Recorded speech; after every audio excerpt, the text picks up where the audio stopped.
is a music label, not a food chain. That we are suffering with the dishonesty of Ugandan artists. Boba we bintu ne babisomamu ne babisigninga ate ne bamala ne babyegaana. Eno contract ya Nina Rose. Era eno signature ye. Kitege. Contract yemu emulaga nti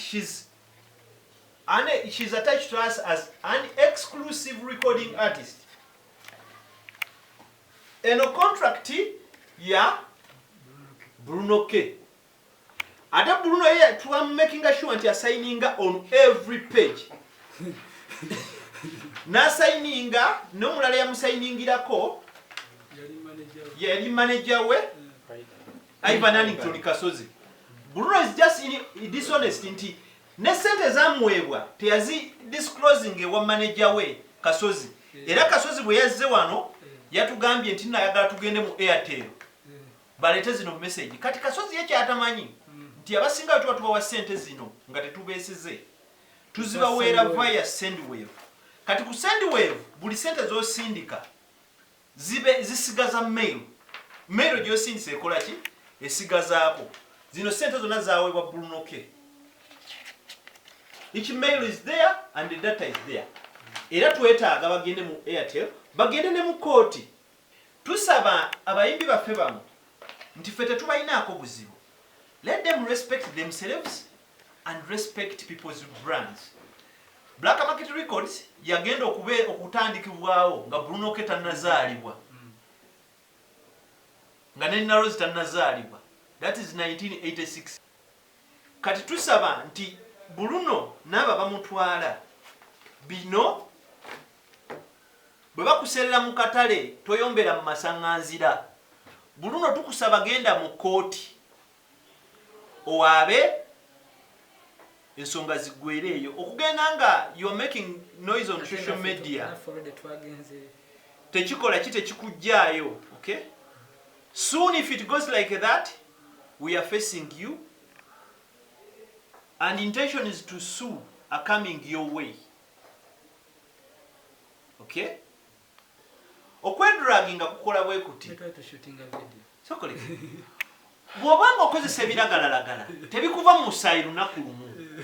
Bino betwogerako byakamala mwezi gumu okitegeera. Kaakati bwe biba byakamala mwezi gumu ne ku video set yennyini eya onteekako akimanyi kyeyakola ki kyeyakola. Kaakati mugende mubagambe nti bino si bya Facebook. Bw'ojja kuzanya sympathy card Bruno yimba what can make you music. Bruno yajja wano ng'ekimuleese eyamuleeta mukwano gwe era n'asaba ba directors baffe bakkirize Bruno nga Bruno ali promising. Era ekintu ekimu director kyeyogera yagamba nti Bruno akola bulungi ku social media he can work, but his coming here was not based on music. Yes. Because his first song, his first ever song is Omuwala media. Bw'aba alina endala tuzimanyi Farida lwe luliwo. So kati Bruno K mutwalanga socialite. Yes. Yeah. Kati oli dabadaba alekana twamuwanga wano sente yekubye ebifaananyi ng'azirya 3 times. Amanya gange nze Gabriel Bule nga nze mwogezi wa Black Market Records wano e Kampala Bugolobi. Era nga ensonga etuleese bye bigambo ebize biyitiŋŋana nti waliwo abamu ku bannabitone abavuddeyo nga bagamba nti mu ngeri emu oba endala tebakwasiddwa bulungi kampani eno. Twagala okutegeeza bannayuganda nti Black Market Record ng'ekampani endala zonna eri legally registered era ekwasaganya nnyimba n'aba musicians wano mu Uganda. Era ne twagala okutegeeza bannayuganda nti kampani eno eri mu nsi 18 era nga ekwasaganya abayimbi abasukira ddala mu 100 wano mu Uganda nga ekwasa abayimbi abali wakati wa 18 na 23. Twagala okutegeeza nti olw'okuba kampani eno eri mu mateeka buli mukozi ali wano ajjawo mu mateeka era ng'aweebwa contract oba ekiwandiiko ekimulaga nti nno akola naffe. Era n'abayimbi abakolagana ne kampani eno balina contracts ze bakkiriziganyaako ezibavuga okukolagana n'eno kampani. Kino kitegeeza nti kampani eno omuyimbi byagisuubiramu byebyo byasayininga, era naffe bye tusuubira mu muyimbi byebyo twamusaba mu contracts ze tubawa ne basomamu era ne bazitegerera ddala. Tuyongera okutegeeza bannayuganda nti temugoberera nnyo ŋŋambo na kubuzibwabuzibwa abo abeenoonyeza ebyabwe nga bagezaako okuttattana kampani eno. Kye twagala okujjukiza bannayuganda nti oyo yenna alina okwemulugunya asobola okujja n'ayogera naffe oba agende mu mbuga, agende mu kooti awaabe tusobole okukwasaganya ensonga zino. Agikuba ne mugitwala right now sente zonna muzirya mufulirizo nga mu aba black market kuba n'ennyimba zinnyini zeyakola nga tanaba kujja mu black market ate nazo mwazitwalirako. Kakati mu Luganda tugamba nti sebusirwanjoka bugitisa nyiniyo. Ffe tugamba tutya black market abagitegeera obulungi wetusinga okufuna ye digital platforms, kubanga ennyimba zino wezituba tuzidistributinga oba zisaasaanya mu abo bezigendako tukozesa emikutu emikwanira wala oba ogamba digital platforms, digital distribution. Kati kiba kyabukuusa ffe black market okuwamba YouTube ya Nina Rose. Singa tuba tukemeddwe ne tuwamba YouTube ya Nina Rose twandibadde tugirina, kubanga ate gyekoma okubeera waggulu n'abantu ogigendako. Ffe waka waffe ali ku YouTube ya Nina Rose tumufunamu, ate nga ne Nina Rose waka we gwalina ku YouTube channel naye amufunamu. Kati ffe tugamba tutya nti tusaba omuntu oyo eyina empisa embi eyeeyisizza obubi n'atwala YouTube channel ya Nina Rose agikomyewo. We kindly request that whoever knows, whoever tampered with the YouTube channel of Ewanu Nina Rose to bring it back, to kind of bring it back, because we are equally, we are equally hurt, just like Nina is. Chembadde mbuuza nti logins mbadde manyi muzisharing ababiri. If it's not Nina, it's Black Market Records. Twagala okutegeeza bannayuganda nti Nina bwe yajja mu kampani eno yajja ne YouTube channel ye.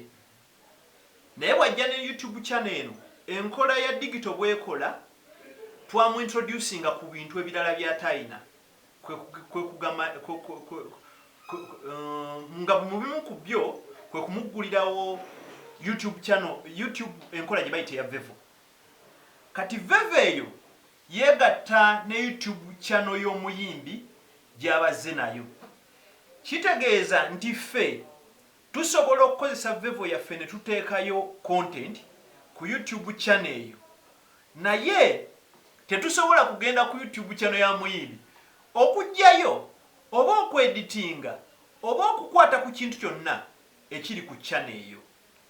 Kati obuzibu bwava nti Nina Rose we yatandikira okulowooza nti yandyagadde ave mu black market oba ng'afunye ekirowoozo kye, yatandika okutempalinga ne channel ye ng'omuntu nga ffe eno tubirengerera eno mu mabbali.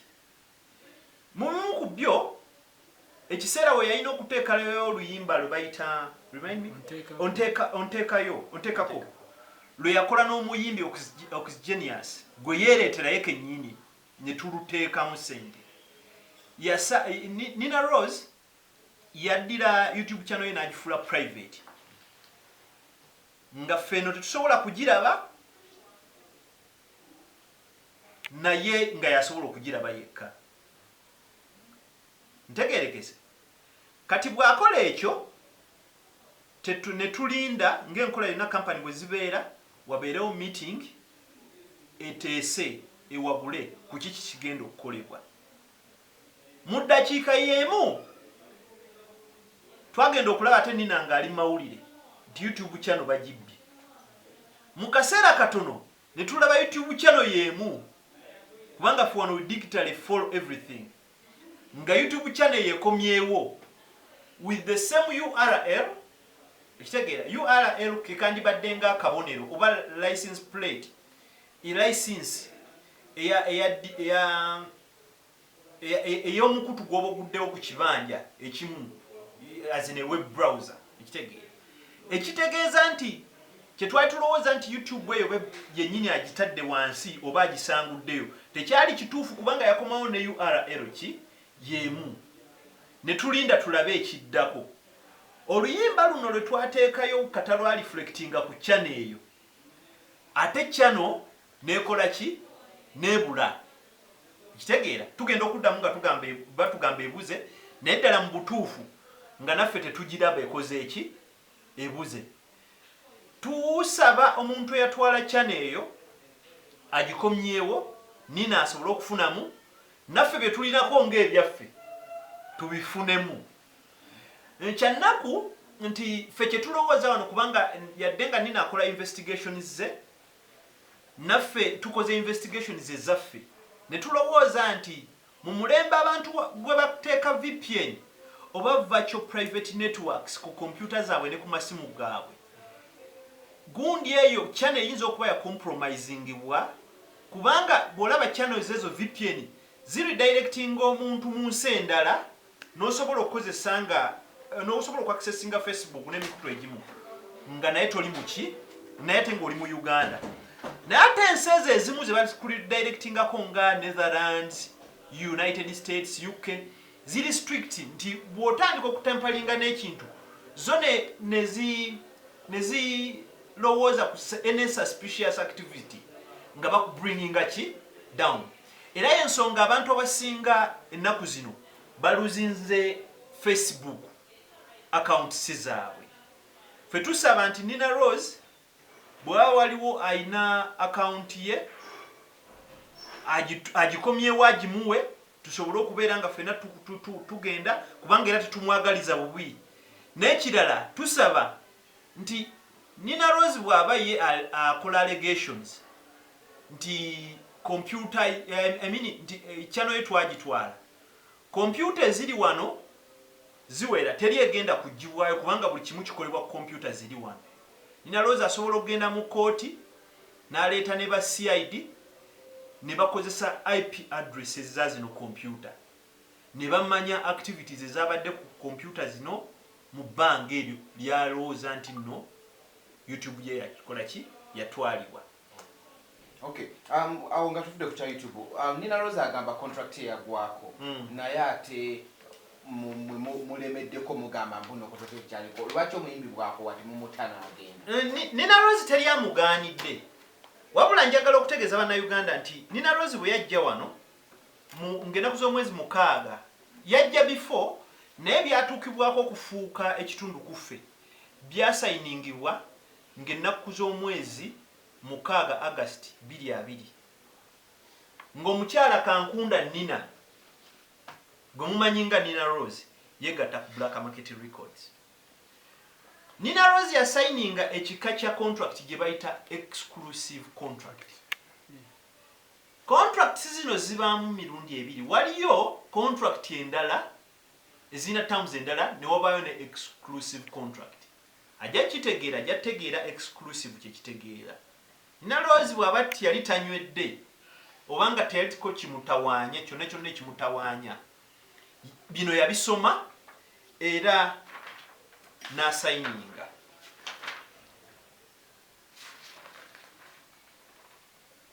Bw'amala okusayininga ne tutandika okukola naye. Ebbanga lyasayininga lya myaka 5 emyezi 12 emirundi 5 gy'emyaka 5. Wabula contract eno erinamu akalipo ti Nina Rose alina ebintu ebimu okubeera okumaterializinga mu contract eno birina okubaawo ng'akoze ennyimba 10 ye album ne zigetinga published mu nsi yonna ne mu United States. nga ffe tukikoze aba Black Market Records. Naye njagala okutegeeza nti Nina Rose yakola ennyimba zaali 5 era target y'ennyimba 12 yali tannakola ki tannaziweza. Kati Nina n'asalawo n'agenda n'asalawo n'akola bye yakoze. Yadde nga Nina yagamba nti n'oba ayagala kugenda teri yagobye Nina era teri yamuganye kugenda. Wabula njagala okutegeeza nti bino byonna byatandika when Nina was called to order. Nga company waliwo bye tulowooza nti si bituufu ye ng'omuyimbi maybe ebimutawaanya oba byakozesa. Nina bakama baffe batuuka ne babeera concerned mu ebyo bye nandiise mu luzungu unscrupulous characters, empisa ezitali za buntu ezajja mu Nina. Nti essaawa yakakati Nina ng'asobola okugamba njagala kino ne wayitawo eddakiika 3 n'agamba sikyagala, ne wayitawo 4 n'agamba nti nkyagala. Sobola okuwa example nti Nina olunaku olumu yasaba akola oluyimba ne Angela Katetumba, omuyimbi waffe wano.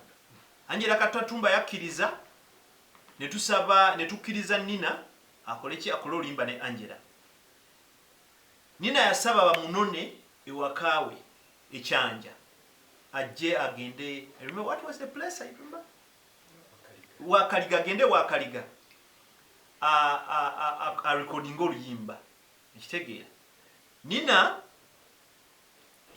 ng'omuntu avudde ekyanja yandibadde agenda direct. Nina yasaba driver waffe nti amutwale e Kabalagala a withdrawing sente ku account ye. Driver n'amugamba naye nga tuyita ku account ku ATM nnyingi, lwaki tugenze Kabalagala?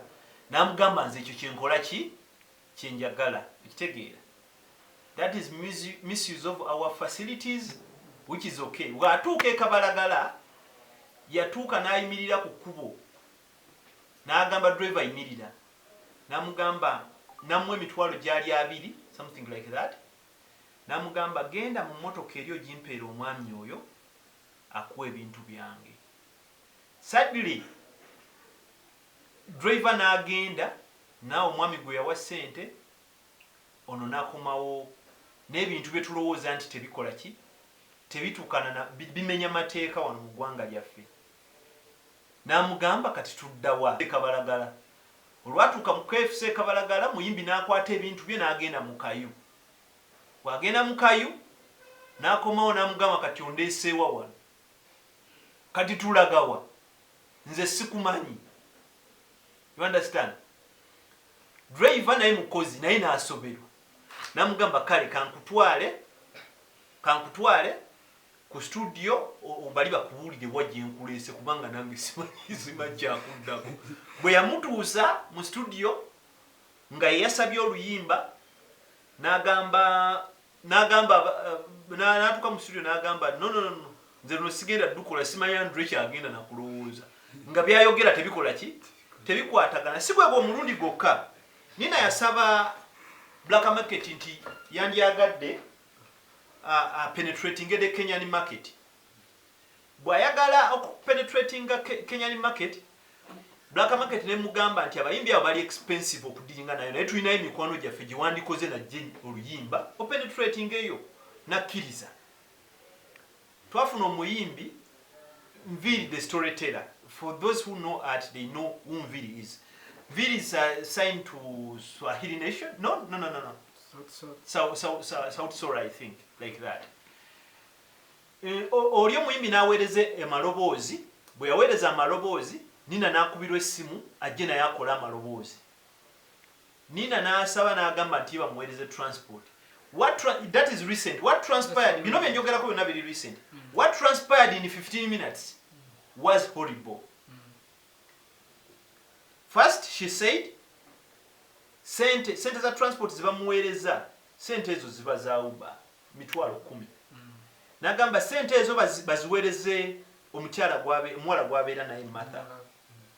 ekitegeera mu ddakiika 5 n'akuba n'agamba lwaki sente zange muziteeka ku simu ya Martha nange simu yange eri registered naye nga yayogedde kiri mu ddakiika ezaddewo ate muzimpa muzisse ku simu ya Martha mu ddakiika eddako naga naye lwaki mumanyira lwaki muziwa Martha essimu ezo nga zikubwa back and forth by herself bw'amala ekyo Nina mwennyini n'akuba essimu n'akubira administrator waffe Ocean Media n'amugamba nti naye mugenda kumpa ssente mmeka okukola kolabo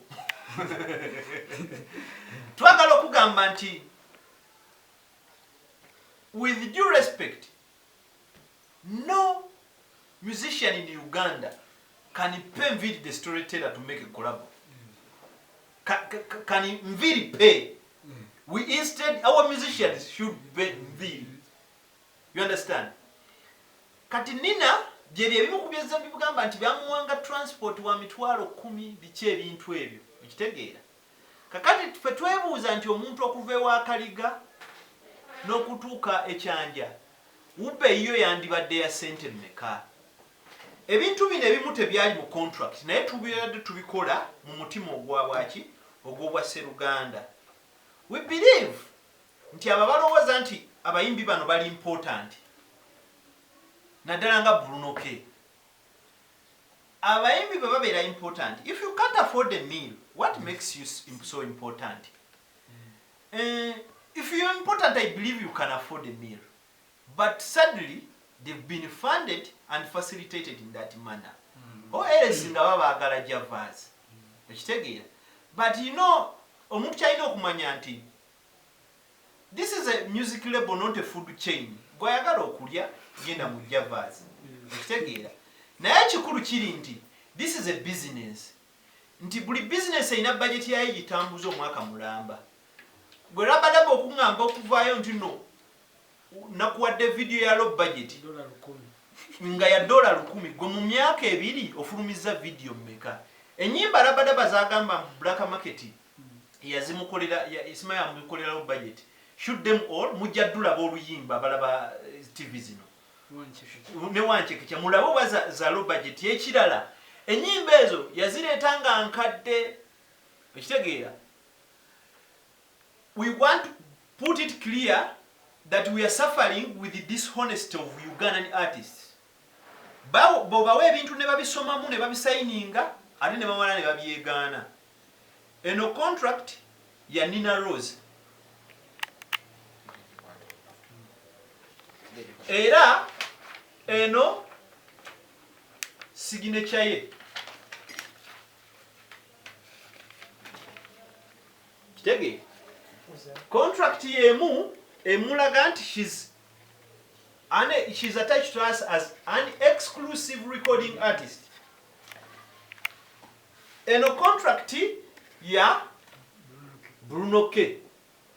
Ate Bruno ye to making sure nti assigninga on every page.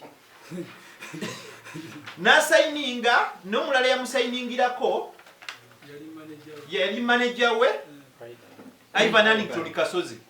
Bruno is just dishonest nti ne sente zamwebwa teyazi disclosing ewa manager we Kasozi. Era Kasozi bwe yazze wano yatugambye nti nayagala tugende mu Airtel. Balete zino message. Kati Kasozi yeke atamanyi nti abasinga tuba wa sente zino nga tetubeesize. Tuzibaweera via Sendwave. Kati ku Sendwave buli sente zosindika zisigaza mail. Mail gyosindise ekola ki? Esigazaako. Zino sente zonna zaweebwa Bruno K. Each mail is there and the data is there. Era twetaaga bagende mu Airtel, bagende ne mu kooti. Kitegeera. Sente muzirabye? Ne signature neteekebwako administrator nga tuwayo sente. Oluyimba olulaga Bruno K nti muyimbi lulirumba luyita omuwala. Ziyajja nazo wano sumayo banyimba. Naye omuwala sente zalutebwamu ze zino. Era naye akimanyi. Naye ne manager we bino tabimanyi. Kitegeeza nti yalyanga sente wantu wakuki wa mirundi 2. Tusaba abayimbi baffe bano nti ffe tetubalinaako buzibu. Let them respect themselves and respect people's brands. Black Market Records yagenda okutandikibwawo nga Bruno K tannazaalibwa nga ne Narrows tannazaalibwa. That is 1986. Mwami Museveni yali awamba buwambiri n'oggwanga. Kakati gwe bw'okeera enkya n'obeereyo n'obeera excited, bino Bruno byasayininga yabisayininga abiraba bimukugira n'okukola collaborations n'abantu abalala nga tatutegeezezza. Kati yayinza okulowooza nti wa kitalo nnyo naye n'oluyimba lwe yakola ne Nava Gray singa tukeera nti tuli ba mutima mubi, we just inform YouTube and we query the song and we start earning from it. Kubanga ye yakikola ki yakisayininga bino byonna byonna ye yabyesomera n'abitegeera. Naye ffe tugamba tutya ti mu society okumanya gye kuli okutono nga litwagala abantu bamanye. Bwe tulaba oli ng'aseeredde nga tugamba katumuleke akole kyagende. Tulina wano omuwala bamuyita Ava Peace. Yatuuka wano n'akola naffe. Peace n'afuna ebizibu bye ebiri personal. Eyo togendayo. Peace bw'afuna ebizibu bye ebiri personal, kye yakola yasalawo n'ajja ne looya we ku mmeeza emu yemu wano ne tutuula n'asaba n'agamba bannange, I'm emotionally not well. Will you allow me to go?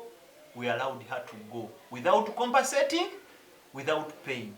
But you took the YouTube bwagamba yaba Ava Peace nayo mwagiwamba. Teri YouTube ye bw'aba ajagala agisobola ogyetuukirako era ayina ne login zaayo. Alina ekirala ffe twagigulawo wano naye bw'aba ayagala Ava Peace nga ayagala YouTube ajje wano tebagenda yadde omusaba n'ennusu 10.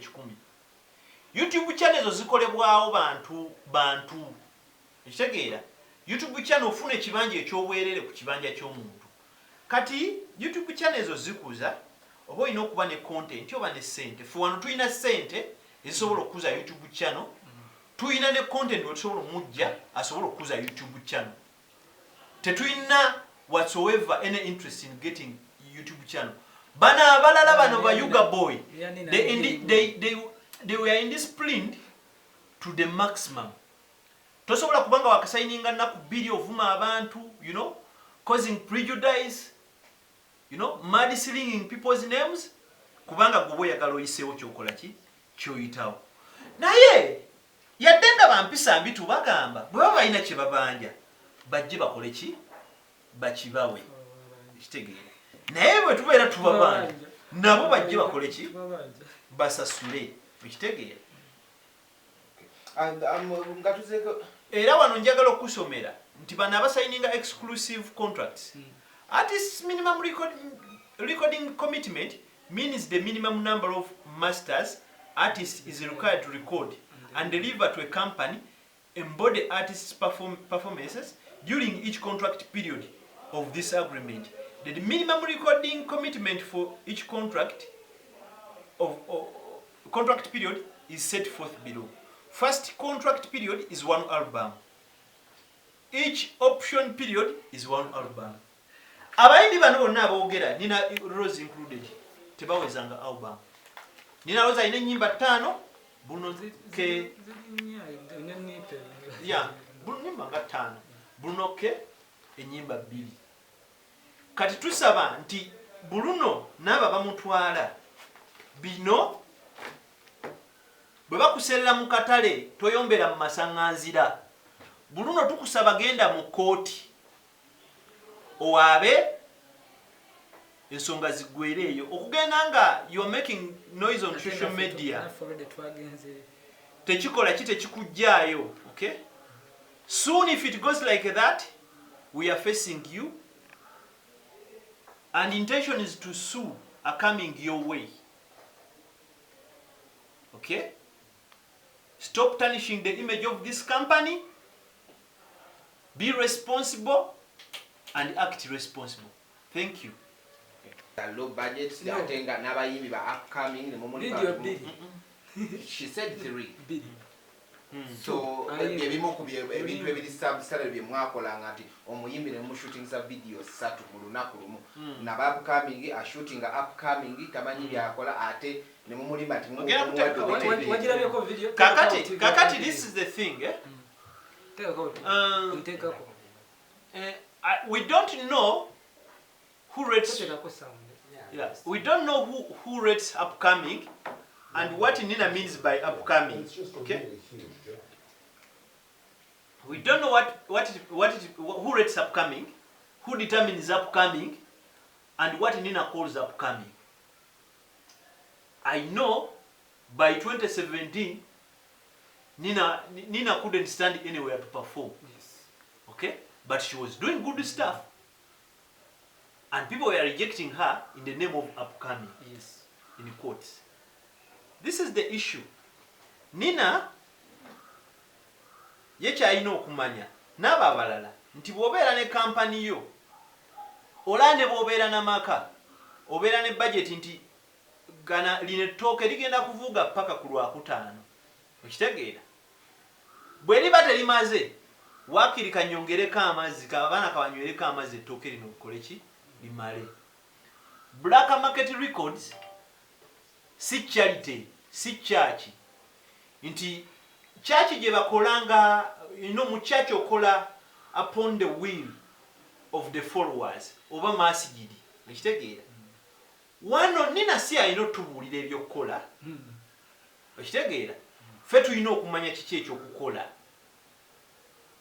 bwe tumanya nti budget era kisoboka okushootinga oluyimba okitegeera ennyimba 2 mu lunaku lumu nga tukikola kubanga okwata entambi za video si kulima oba kuba bikonde nti Nina yakoowa nnyo yalwana n'abantu nti oba yali ashootinga action movie okitegeera gwe olaba akatambi kano ojja genda olaba oluyimba baluyita onteekako lwe bagamba nti lwa shooting bwa low budget era na upcoming odde otubuulire nti bannange eno low budget video ya shooting bwa ku Pearl of Africa okitegeera nga wasasuddwa.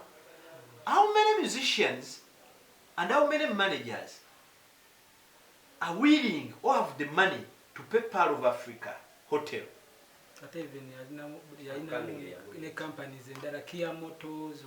You understand? We had companies abajja okubeeramu Kia Motors abamanyi Kia motoka ya bay soogera ku primo motoka okujja okubeeramu kino okitegeera kati obulimba ffe kyetugamba Nina tetumwinaako buzibu but we as Black Market we are concerned by our unscrupulous conduct. Entambuza y'ebintu tugikwestioninga n'ate tumusabira kino kimuveemu kubanga n'agenda omufuna oba ne bwanadda wano era kyetubeerako. One of our directors called her n'amubulira clear, you either choose music or drugs. I think that's enough for today. Thank you. No. Kino tugenda kiputinga on record.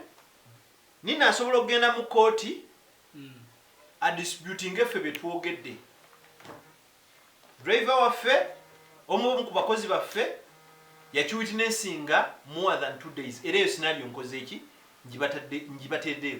Era kyenjogerako tekiweza myezi giwere 3. No, 1 month. Actually it's 1 month. Okitegeera?